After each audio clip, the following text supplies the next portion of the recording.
Now, if you're wondering if you can disable Apple's stolen device protection on your iPhone without a Face ID, here's the full truth.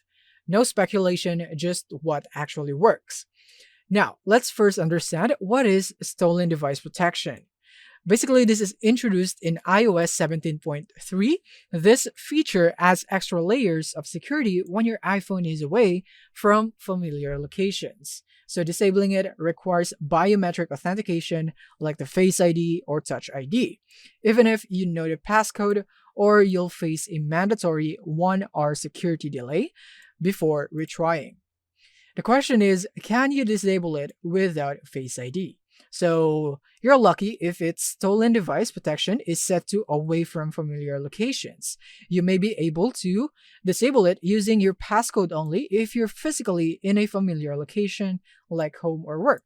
In this case, no Face ID needed and usually no delay.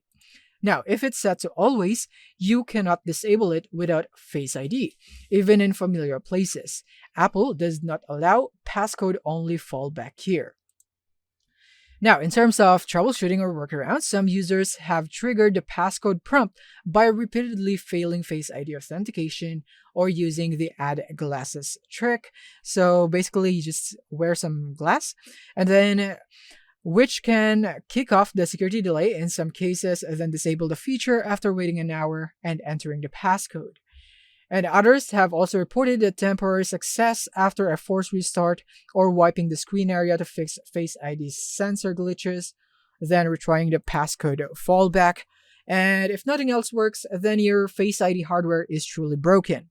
Apple says the only guaranteed way is a full erase and reset or device replacement or repair to restore biometric function.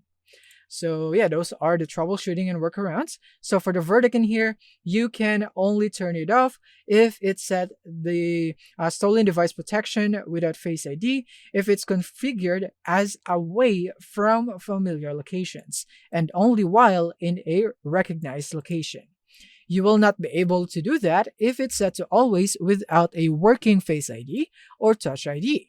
If your biometric sensor is broken, then you'll likely need to repair your device or perform a full reset via passcode or Apple support. So that's it. Thank you for watching and see you in the next one.